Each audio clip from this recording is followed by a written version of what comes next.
ये टॉपिक जो है मैंने सबसे पहले ये टॉपिक कराया था, सबसे पहले। ये 9 साल हो गए, 9 7 साल पक्के हो गए, मैंने सबसे पहले यही टॉपिक चालू किया। सबसे पहला पीपीटी मैंने इसके बनवाया था, तो इसलिए किया था।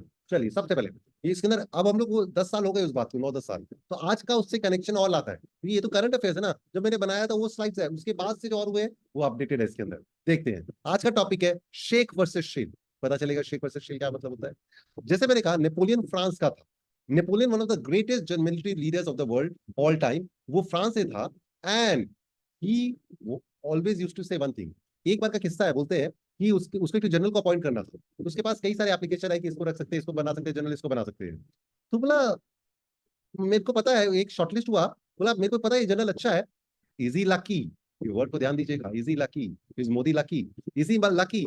while merit hard work talent matters, but luck can make or unmake outcomes. Ultimately Napoleon बोला सब कुछ ठीक है, क्या ये आदमी लकी है कि नहीं है, ये हम लोग को पता ना चला। चलिए देखते हैं इसके बारे में किस कैसे नेपोलियन बोनापार्टे ने क्या कहा। क्या मोदी जी उस इसके ऊपर अप्रूव करते हैं, नहीं मोदी जी इस पे क्वालिफाई करते हैं कि नहीं करते, सब कर दिया। जिस दिन मोदी जी बने थे प्रधानमंत्री, प्राइम मिनिस्टर, 2014 मई में, 2024 मई आ रहा है, उसके बाद से तेल का दाम गिरने लग गया टनाटन टनाटन। The last few months petrol and diesel price, the last few मतलब हम लोग अप्रैल का बात करें, अप्रैल 2014, मई 2014, जून 2014 का बात करें, तेल के दाम गिरते जा रहे थे। सब कोई ने कहा कि मोदी का मैजिक है कि क्या है, पता नहीं। अब अपन को देखते हैं कि क्या ये मोदी के कारण हुआ है। मोदी जी ने कहा कि ये मेरे कारण हुआ है कि मैंने तेल का दाम इतना गिरा दिया। अभी हम दिखाएंगे कितना तेल का दाम गिरा, कुछ दिखाएंगे। So let us go by that. तेल सबसे पहले मिला था मिडिल ईस्ट में 1908 में, पर्शिया में। ये पहले मैं ही बताया था।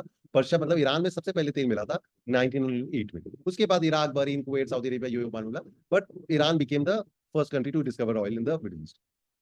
अब तेल बहुत कंट्रीज में मिल गए हैं, लेकिन जो बड़े बड़े जो कंट्रीज है, जो मेजर कंट्रीज है जिसके अंदर सबसे ज्यादा तेल है, उन्होंने अपने एक ग्रुप में बना रखा है जिसका नाम है OPEC, Organization of Petroleum Exporting Countries. इन्होंने एक टाइप का अपना अपना कार्टेल बनाया हुआ है कि हम लोग अगर तेल बेचेंगे तो एक ही रेट में बेचेंगे, इतना इतना क्वांटिटी सब कंट्री बेचेगा, भाव तोड़ तोड़ के नहीं बेचेंगे। तो अनऑफिशियल अनऑफिशियल नहीं, ऑफिशियल उन्होंने कार्टेल बना रखा है कि हम लोग का सबका एक ही रेट चलेगा। तो इन्होंने अपना ग्रुप, सब कोई तोड़ते थे। सऊदी अरेबिया बोलता था $100, कुवैत बोलता था $80, वो बोलता था $70, वो बोलता था $50। तो आपस में ही रेट कटिंग हो रहा था। तो सबने डिसाइड किया कि दूसरा लोग का फायदा करने से ज्यादा हम लोग अपना फायदा करें। तो सब कंट्री जिनके पास मेजर ऑयल प्रोड्यूसर्स थे, उन्होंने अपने आप को एक ऑर्गेनाइजेशन बनाया जिसका नाम है Organization of Petroleum Exporting Country, OPEC है। ठीक है, ऑर्गेनाइजेशन पेट्रोलियम एक्सपोर्टिंग कंट्रीज है। इसमें 10 12 13 14 कंट्रीज है। अगर आप लोग नाम देखोगे तो Saudi Arabia, Iran, Iraq, Kuwait, Venezuela, ये सारे कंट्रीज के अंदर मेंबर है। ठीक है, चलिए 80% of the oil reserve of the world is held by the OPEC. ठीक है, 80% के पास है। वेनेजुएला, देखिए मैंने बार बार कहा था, वेनेजुएला के पास सबसे ज्यादा तेल है, और 80% तेल ये ओपेक कंट्रीज के पास ही है। ठीक है, तो they are almost a monopoly, पूरा इन लोग ही डिक्टेट करते हैं। तेल का दाम इन लोग कभी कम नहीं होने देंगे। जिसका मोनोपोली है वो अपना सामान का दाम क्यों कम होने देगा। उन लोग कभी भी देखिए 2011 12 13 14 $100 से नीचे रेट जाने नहीं देंगे। Crude prices always always are above 100 or near to 100, because उनका तो मोनोपोली है। जैसे ही तेल का दाम कम करने लग होता है, क्या करेंगे, तेल का दाम कम हुआ, वो लोग क्या करते हैं, as soon as the price reach near 100 or fall below it, OPEC अपना प्रोडक्शन कट कर देगा। ओपेक 10 12 14 कंट्री का है, 80% ऑयल रिजर्व उन्हीं के पास है। उन लोग का जब इच्छा है ऑयल का प्रोडक्शन बढ़ा करा सकते हैं लोग। तो जैसे ही तेल का दाम कम होने लगता है, उन लोग अपना प्रोडक्शन कम कर देते हैं। प्रोडक्शन कम कर देते हैं तो शॉर्टेज हो जाता है, शॉर्टेज हो जाता है तो तेल का दाम बढ़ जाता है। सिंपल है, ओपेक लोअर्स द प्रोडक्शन। लेकिन जब मोदी जी बने मई 2014 में, ये देखिए मिडिल ऑफ मई, एकदम अभी मई 2014, मतलब 10 साल पहले, मई जून के बाद तेल का दाम इंटरनेशनल मार्केट में 108, 100, 95, 90, 85, 80, 75, 70, 65, 60, 55, 40, 48। सब शॉक में चले गए। एक साल के अंदर तेल का दाम ऑलमोस्ट हाफ, हाँ ऑलमोस्ट नहीं, एक्चुअल में हाफ हो गया। ये कैसे हो सकता है। जो कंट्रीज है ओपेक, उनके पास तो तेल का पूरा मोनोपोली है। तो they act like a cartel, they are a cartel, officially cartel. तो उन्होंने प्रोडक्शन क्यों नहीं कम किया। वेरी स्ट्रेंज, तेल के दाम गिरते ही जा रहे, गिरते ही जा रहे, गिरते ही जा रहे। ओपेक का बिग बॉस है सऊदी अरेबिया। जो सऊदी अरेबिया बोलता है वही डिसाइड होता है, कैप्टन मान लीजिए। सऊदी अरेबिया के ऑयल मिनिस्टर से पूछा गया, भाई साहब तेल के दाम इतने गिर रहे हैं, कुछ कर क्यों नहीं रहे हो, आप लोग का तो बहुत लॉस हो रहा है। बोला तेल के दाम गिर रहे हैं, पता नहीं यार गिर रहे हो, मेरे को नहीं पता ज्यादा। तो बोला कि सर आप प्रोडक्शन ही कट कर रहे हो, सबके फायदा ही हो रहा था, कि तू भी पूछे कि माजरा क्या, तेल के दाम गिरे जा रहे हो, दाम लोग कुछ कर ही नहीं रहे, मतलब प्रोडक्शन। तो बोला कि देखो भाई हमारा काम है माल देना, हम माल दे रहे हैं। तो बोला कि आप इतना सस्ता में दोगे, बोलेगा प्रोडक्शन कट नहीं करोगे, बोला नहीं नहीं प्रोडक्शन कट क्या, तो और प्रोडक्शन बढ़ा देंगे। अजीब बात है। देखिए जून 11 से दाम गिरे जा रहा है और लोगों को कोई मतलब नहीं। ठीक है, तो गिरे जा रहे हैं सब। अब जो ओपेक तेल बना रहा है उसी के तो सबसे बड़ा लॉस है। बहुत ही शॉकिंग लग रहा है। Even after facing huge losses, Why did OPEC not stop the production, decrease the production? क्या हो गया भाई उसको? ऐसा कि अपना नुकसान करके माल क्यों बेचे जा रहे हो, जबकि उसको पता है कि अगर वो प्रोडक्शन कम कर देगा 2 मिनट में दाम बढ़ जाएगा और फिर सब ऐसा का वैसे ही हो जाएगा। इस सब के पीछे मेजर रीजन कई थे। जो सबसे मोस्ट इंपॉर्टेंट था, USA is using more shale oil. अभी आएंगे हम लोग शेल ऑयल, आज का टॉपिक है शेक वर्सेस शेल, अभी क्लियर हो जाएगा। US is using more shale oil, इस सब के पीछे कारण है शेल ऑयल। चलिए देखते हैं what is shell gas. Shale gas refers to natural gas that is trapped within the shale formations. Shales are fine-grained sedimentary rocks that can be rich resources of petroleum, natural gas. Sedimentary rocks are formed by accumulation of sediments. तो आप एक तो बात समझिएगा, हम लोग को पता है तेल किसके पास है, Saudi Arabia, Iran, Iraq, Qatar, Bahrain, Kuwait, इन लोग के पास है। ये मिडिल ईस्ट वाले कंट्रीज को भगवान ने छप्पर फाड़ के नहीं दिया, धरती फाड़ के दे दिया, तेल ही तेल दे दिया मिडिल ईस्ट को, तभी हम लोग को इतना उनके साथ झमेला रहता है हम लोग का। अब एक और ऑल्टरनेटिव ऑफ तेल मिला, शेल गैस। ये जमीन के नीचे सेडिमेंट्री रॉक्स के अंदर गैस फंसे हुए रहते हैं, और ये टेक्नोलॉजी डेवलप हो रहा था जिससे वो गैस निकाला जा सकता है, और वो पेट्रोल डीजल का alternative. This was shell gas. इसका मेजर प्रोड्यूसर कौन है, अमेरिका और कनाडा है। उन्हीं के पास ये टेक्नोलॉजी है, उन लोग के पास शेल गैस जो ऑल्टरनेटिव है मिडिल ईस्ट का तेल का, वो इनको मिल गया, अमेरिका और कर्नाटक को। अब इन्होंने बनाना चालू किया। Just look at it, shale gas is an alternative to crude oil. Just look at it, how the production of shale gas increase, almost 0 से 10 हो गया। मतलब तड़ातड़ शेल गैस बने जा रहा है, और वो कौन बना रहा है, अमेरिका और कनाडा बना रहा है। ठीक है भाई, आप देखिए, तो ओपेक वाले देखिए कि यार हम लोग का तो मोनोपोली था मिडिल ईस्ट का, Iran, Iraq, Kuwait, Qatar, Bahrain, Saudi Arabia, और इधर से शेल गैस आते जा रहा है। तो इनको लगा कि अगर हम लोग कुछ नहीं किए, दे हेल्ड अ सीक्रेट मीटिंग कि भाई अपना शेल गैस को मारना है हम लोग को। ये सारे जो मिडिल ईस्ट वाले थे, दे डिसाइडेड कि हम लोग को कुछ ना कुछ ऐसा करना पड़ेगा जिससे उसको हराया जाए। तो क्या किया उन्होंने, तो the rapid fall in the price of crude oil was a well plan tactic of OPEC था ये। सोचिए, हम लोग को लग रहा था ओपेक पागल हो गया है, अपना ही नुकसान करा के लॉस पे लॉस कराया जा रहा है। नहीं, the rapid fall in price of crude oil was a well plan tactic of OPEC. OPEC ने जानबूझ के 100, 90, 80, 70, 60, 50 किया। Its main aim was to completely shut down the production of shale oil in America and Canada. सोचिए entire ये जो game हो रहा है, ओपेक हम लोग को लग रहा था पागल, पागल कोई नहीं है, ये कंपटीशन है। Just look at the way, हम लोग सोचते हैं दो कंपनियों में लड़ाई होता है, दो ब्रांड में कंपटीशन होता है, दो फर्म में होता है। यहाँ पे ओपेक जैसा बड़ा कार्टेल का शेल गैस के साथ हो रहा था, तो जानबूझ के ओपेक वाला तेल का दाम कम कर रहा था। उससे क्या होता, तेल का दाम कम करने से क्या होता, अभी दिखाते हैं। इसलिए हमने इसका नाम दिया, हमने नहीं दिया, इकोनॉमिक्स करके मैगजीन है उन्होंने दिया था, शेक वर्सेस शेल। अब आप लोग को समझ में आ गया होगा, शेक हो गए मिडिल ईस्ट वाले, शेल हो गए अमेरिका और कनाडा वाला। इन लोग के बीच में क्या चीज का लड़ाई चल रहा था, तेल का। तो शेख वर्सेस शेल, यही टॉपिक आज हम लोग का टॉपिक। अब देखिए क्या अल्टीमेट विनर कौन होगा। अभी तक तो मोनोपोली था कार्टेल का, अब शेल गैस आने लग गया, तो इन्होंने अपना दाम कम कर दिया। फायदा क्या होगा, देखते हैं।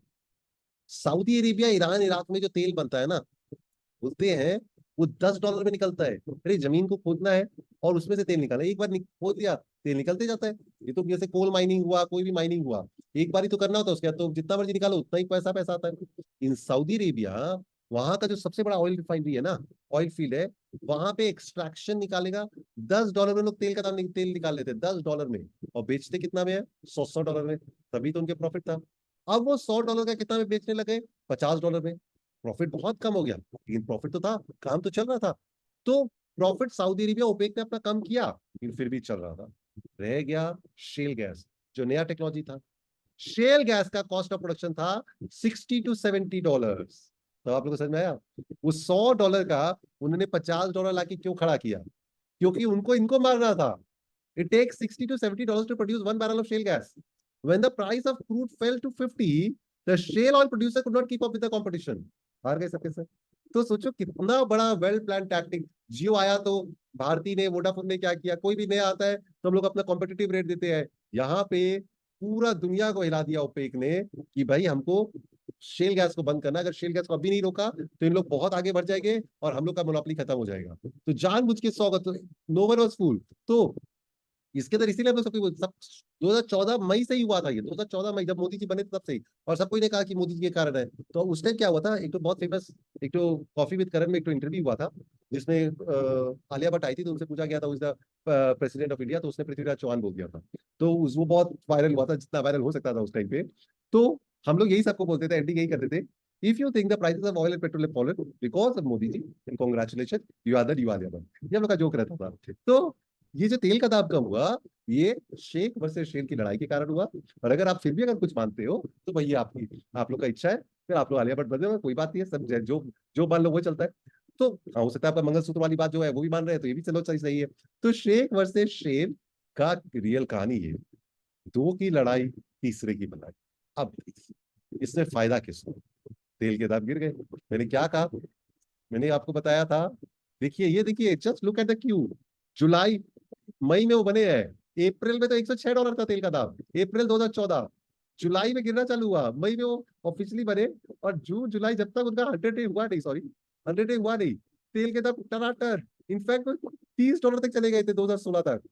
With in a matter of 2 years तेल के दाम $106 से $20, 40 तो 50 के नीचे रहने लगे। इनको तो शेल गैस को मारना था। ठीक है, बहुत बढ़िया बात है, तेल के दाम कम हो गए। अब मैं आपको एक नंबर दे रहा हूँ, नोट कर लीजिए नंबर।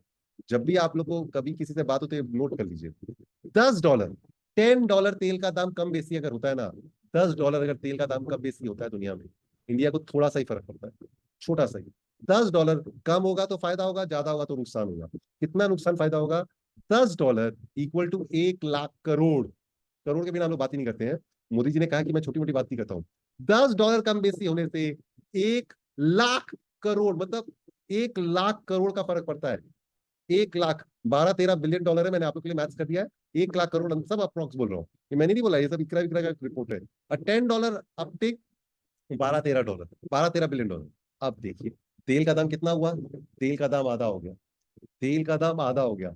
अगर हर $10 पे इंडिया को 1 लाख करोड़ का फर्क पड़ता है, तो आप सोचो $10 कब हुआ? 20, 30, 40, 50, $50 इंडिया का तेल का दाम कब हो गया? तो $10 में 1 लाख करोड़ है, तो $50 में 5 लाख करोड़ की लॉटरी। आप उससे भी बड़ी बात है, लॉटरी कब लगता है? लॉटरी तो एक बार लगता है ना। ये वैसा लॉटरी नहीं था, ये परपिचुअल था, चला ही जा रहा है। 2014 में लगा, 15 में लगा, 16 में लगा, 17 में लगा, 18 में लगा। मतलब कमाल हो गया, कमाल हो गया। धोती फाड़ के रुमाल हो गया। मतलब आप सोच के देखो, इंडिया तेल को लेकर रोता था, इंडिया बर्बाद हो गया था तेल के अंदर। बट वो शेख वर्सेस शेर ने जो लड़ाई किया, उसके कारण तेल का दाम दुनिया में $50 गिर गया। और $50 तेल का दाम गिरने से इंडिया को हर $10 में 1 लाख करोड़ का फायदा, $50 गया तो 5 लाख करोड़ का। और ये लॉटरी तो एक बार नहीं लगी, इस बार हर साल लगी। Modi is a very lucky man. Just look eight how nothing goes wrong for him. मैं नहीं लिख रहा हूँ, ये सब न्यूज़पेपर आप खोलोगे तो कोई बोलता है, जैसे वेनेजुएला वाला स्टोरी कराया था, तो मैंने बताया था, हुगो चावेज, हुगो चावेज वेनेजुएला का लकी चार्म था। जब वो गया तो उसका लकी चार्म भी नहीं गया। इसी तरह बोलते हैं, Modi is a very lucky man, nothing goes wrong. मई में उसने 2014 में वो प्राइम मिनिस्टर बना, और तभी से दाम गिरने लग गए। अनबिलीवेबल। ये देखिए, ये 2017 का आर्टिकल है, Narendra Modi ji had the oil lottery. When Narendra Modi was sworn in in late May 2014, the prices of was 108. As of as on June 8, 2017, it was 48, 56% lower। आप सोचो, आपका जो घर का जो बजट है, उससे जो सबसे मेन चीज है, उसका दाम आधा हो जाए, तो हम लोग सोचे कि रुपया कहाँ खर्चा करे भाई, इतना रुपया कहाँ खर्चा करे। तभी मोदी जी ने कहा सबको खाना फ्री दे दो, ये फ्री दे दो, लाइट फ्री दे दो, पढ़ाई तो फ्री, संग में वो घर बनाने के लिए दे दो। क्या करके 5 लाख करोड़ रुपए का फायदा। मतलब $10 में होता है इतना फर्क, तो कितना बड़ा फर्क हो रहा है एक एक लोग। It is unbelievable and oil lottery. चलिए, if Modi is lucky for you, why vote for those who are unlucky? Modi ji खुद ही बोलने लगे। चलो, चाकू रिची बेच कुर्ची, मेरे का हम कुछ काम नहीं किया, नहीं किया तो नहीं किया, लकी तो हम है ना, फिर मेरे लिए वोट दो। इसलिए मैंने कहा, नेपोलियन जो शुरू में मैंने कहा था, नेपोलियन से जब पूछा गया कि ये जनरल को रख ले, तो बोला ठीक है, सब कुछ क्वालिटी अच्छा है, क्या वो लकी है कि नहीं है? तो क्या नेपोलियन नरेंद्र मोदी को अप्रूव करता? Napoleon would have approved Narendra Modi. He is lucky. India fiscal deficit, current account deficit, inflation, interest rate, सब कुछ चेंज हो गया। ऑल बिकॉज ऑफ, हम ये नहीं बोले कि मोदी जी में क्वालिटीज नहीं है, is a vision, is very very strong, clear headed. But तेरा लास्ट अल्टीमेट जो होता है, किस्मत होता है। If my luck is benefiting, then vote for BJP. हर बार मोदी जी यही बोलते हैं, हर बार। ये देखो, 2015 का आर्टिकल है, 1 मई फरवरी दो अपडेटेड हुआ है, लेकिन 1 फरवरी 2015 का है। मेरे कार का तेल का दाम कब हो रहा है, ये देखिए, हम आपको दिखाते हैं। ये 2014 में वो बने, और तेल का दाम देखिए कैसे गिरा, कैसे गिरा तेल का दाम। जबकि $100 ही चलता था लास्ट 4 साल से, तेल का दाम ऐसे गिरा। और फिर कितने सालों तक तेल का दाम यही 60-65 रहा। एक आधा बार ऊपर हुआ, फिर सेकंड सेकंड भी गिर गया, यहां तक रहा। और फिर आया क्या? Russia Ukraine. फरवरी 2022, फरवरी 2022 को रशिया यूक्रेन चालू हुआ, फरवरी 2022। और देखो ये रहा फरवरी 2022, ये देखो तेल के दाम 120 हो गए, मोदी जी का लक चला गया, तेल के दाम बढ़ गए। इंडिया का तो सारा सबसे बड़ा इंपोर्ट बिल ही इंडिया का तेल है, तेल का दाम बढ़ना मतलब इंडिया की बर्बादी होना, कि नहीं। फिर बोलते रहे मोदी जी का लक आ गया सकते। जैसे ही तेल के दाम, रशिया यूक्रेन का लड़ाई हुआ, तेल के दाम बढ़ गए, तो रशिया के पास तो एक ही बायर था। रशिया ने कहा इंडिया तुमको जितना माल मांगता है, कब मांगता है, कहाँ मांगता है, कैसे मांगता है, मेरे को बोलो, अब देगा। India save $8 billion by buying more Russian food in 2024। 2022 फरवरी से 2023, 2024 और अभी इंडिया क्या कर रहा है। सिर्फ ये एकदम लेटेस्ट आर्टिकल है अप्रैल 30 2024 का, कि India save $8 billion by buying Russian oil. तो पहले हम लोग की लॉटरी क्यों लगी कि शेख वर्सेस शेल ने लड़ाई कर लिया। अब शेख वर्सेस शेल का लड़ाई धीरे जैसे भी खत्म हो रहा था, लोग बराबर आ रहे थे, कुछ टर्म्स में आ रहे थे कि तुम थोड़ा बेचो, तुम थोड़ा बेचो, तो रशिया यूक्रेन का लड़ाई चालू हो गया। और रशिया यूक्रेन का लड़ाई चालू हो गया तो मोदी जी का और लक फैक्टर काम कर गया कि रशिया बोलता है तुमको जितना भागता है, जब भागता है तेल देना चालू कर दे।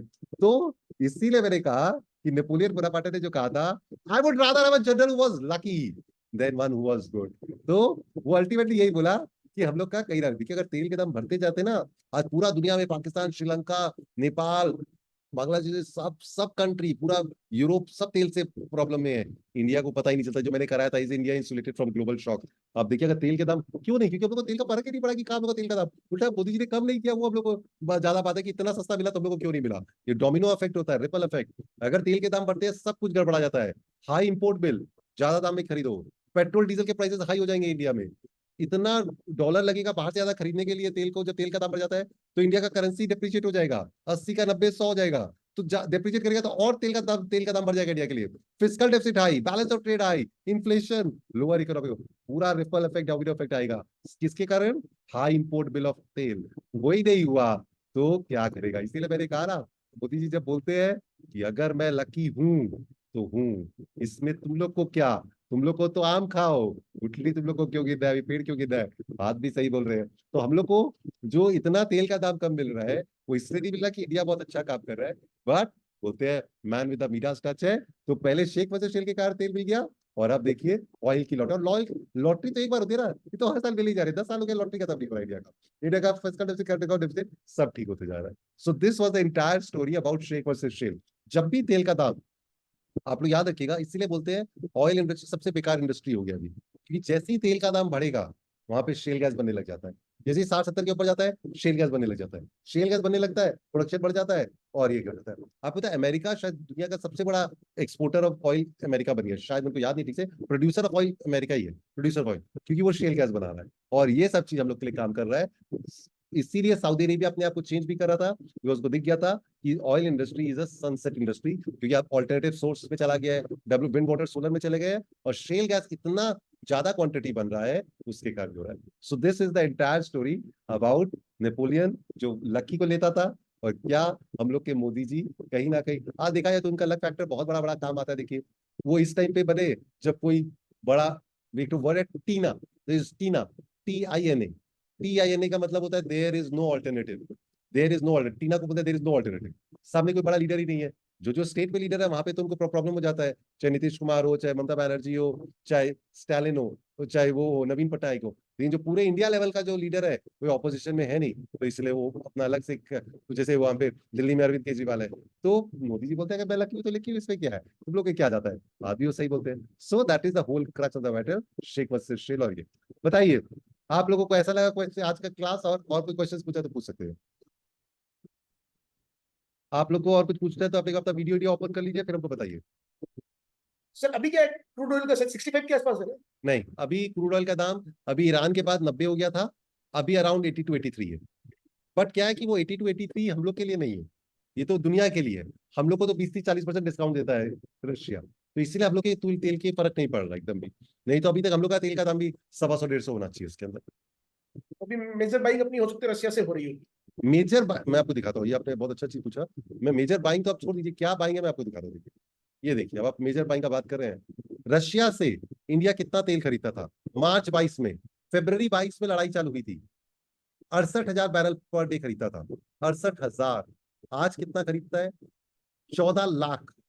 आप सोच रहे हो, 68,000 से 14 लाख बैरल पर डे खरीदता है इंडिया। अब और दिखाता हूँ मैं एक मतलब इतना तेल खरीदता है इंडिया रशिया से, पूरा इंडिया में रशिया का ही तेल है। अब देखिए मैं एक और दिखाता हूं, देखिए ये और स्टैटिस्टिक्स देखिए। 2022 फरवरी 2022 में लड़ाई चालू हुआ, इंडिया 20 पैसे का तेल खरीदता था रशिया से। कितना सा? 20 पैसे का। बहुत ध्यान से ये देखिएगा, 20 पैसे का तेल इंडिया खरीदता था रशिया से। 100 रुपए का अगर तेल इंटरनेशनल मार्केट से खरीदा था तो 20 पैसे का। अभी कितना है? जनवरी में 2023 में 27 रुपया का। 0 से 27%। इंडिया इराक से, ईरान से, सऊदी अरेबिया से जो माल खरीदता था सबसे कम कर दिया। करेगा ही ना। इतना सस्ता कोई अगर देगा तो कौन नहीं लेगा। तो जहां पे 20% जीरो ऑयल था रशिया का, वहां पे 27% रशिया का हो गया। इसीलिए इंडिया का, मोदी जी को इसको लेकर कोई प्रॉब्लम नहीं है। रशिया को भी अपना माल बेचने का आउटलेट चाहिए था और इंडिया को मिल गया। इसीलिए तो इंडिया का आज इन्फ्लेशन नहीं हुआ। पूरा वर्ल्ड जब त्राही त्राही कर रहा था तब इंडिया ही था अलग। अब ये देखिए मैं बताता था, जब भी कोई कंट्री का देखना होता है इकोनॉमी को, तो 2D 2I एक ऐप देखा जाता है। Fiscal deficit, current account deficit, interest rate, inflation rate, foreign exchange reserve. 2D 2I एक ऐप। सबसे मेन है इन्फ्लेशन रेट। अगर तेल का दाम बढ़ता ना, ये सब गड़बड़ा जाता। फॉरेन एक्सचेंज खत्म हो जाता, डेफिसिट बढ़ जाता, करंट अकाउंट डेफिसिट बढ़ जाता, इन्फ्लेशन बढ़ जाता, इंटरेस्ट रेट बढ़ जाता। क्योंकि तेल हम लोग को मिल गया। ये सारा का 2D 2I इंडिया का एकदम प्रॉपर है। इसीलिए तो स्टॉक मार्केट बढ़ते ही जा रहे हैं। पूरा वर्ल्ड में ओएसिस ऐसी तो ना है। जेपी मॉर्गन के चीफ अगर बोल रहा है इंडिया सबसे बेस्ट है, तो कुछ तो बात हो गई। और कुछ पूछना तो बताइए। 73% अभी भी भाई अपने मतलब बात अदर कंट्री से कर रहे हैं। इंडिया का खुद का प्रोडक्शन तो होगा नहीं। इंडिया तेल नहीं, इंडिया का 85%